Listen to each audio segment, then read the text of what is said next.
शहीद सोमनाथ सूर्यवंशी या भीमसैनिकाच्या मृत्यूची चौकशीची केली मागणी।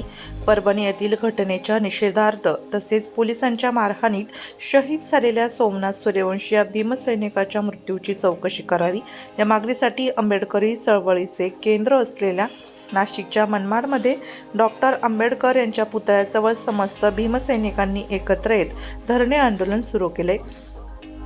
यावेळी संतप्त आंदोलकांनी जोरदार घोषणाबाजी रोष व्यक्त केला। परभणी येथील संविधान शिल्प तोडफोड तसेच शहीद सोमनाथ सूर्यवंशी या भीमसैनिकांची मृत्यू चौकशी करून दोषीवर कडक कारवाई करण्याची आग्रही मागणी करण्यात आली। विविध पक्ष संघटना व आंबेडकरी कार्यकर्ते व नागरिक मोठ्या संख्येने आंदोलनात सहभागी झाले होते। कार्यकर्त्याने 2 कोटी रुपयांची खंडणी मागितली।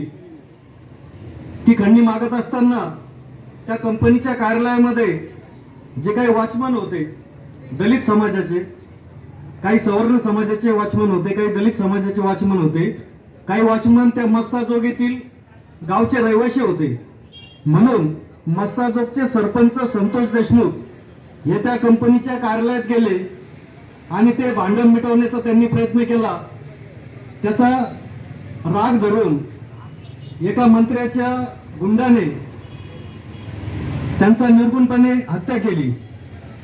ही बातमी दाबण्यासाठी, या बातमीला काउंटर करण्यासाठी ही परभणीची घटना, कोणतीही पार्श्वभूमी नसताना, कोणतंही कारण नसताना ही परभणीची घटना घडवण्यात आलेली आणि 3-4 दिवसानंतर सरकार सांगतंय की तो मनोरुग्ण होता, म्हणजे तो आरोपी सुद्धा निर्दोष सुटणार आहे। याचाच अर्थ, दुसरा अर्थ हाच आहे की बीडच्या घटनेला काउंटर करण्यासाठीच परभणीची घटना घडवण्यात आलेली आहे। आणि आता हे 5 वर्ष, आता पुढचे 5 वर्ष हे असंच सर्व चालणार आहे। आपण काय हे काही नवीन गोष्ट नाही आहे। कुठलंही सरकार असो ते आपल्यावरती आपल्या बाजूने कधीही निर्णय घेत नाही व हमेशा आपल्याला आंदोलनाच्या माध्यमातून रस्त्यावर उतरावं लागतं। आपल्यातील होतकरू उच्च शिक्षित असा सोमनाथ सूर्यवंशी हा विद्यार्थी लॉचं शिक्षण घेत होता।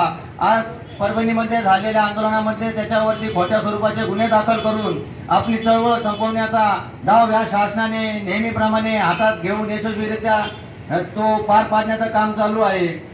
येत्या काळामध्ये आपल्याला खूप मोठा संघर्ष करावा लागेल। हे काय सांगण्यासाठी या ठिकाणी काही नवीन कोणी येऊन आपल्याला सांगावं असं काही परिस्थिती नाहीये। संघर्ष हा आपल्या नेहमी वाटेलाच असतो, पण येणाऱ्या काळामध्ये आपण या मनुवादी सरकारच्या विरोधामध्ये आंबेडकरी चळवळ ठामपणे पुढे घेऊन जाण्यासाठी संघर्षाच्या माध्यमातून नाशिक लोकशाही न्यूजसाठी उपसंपादक अविनाश मगर, मनमाड।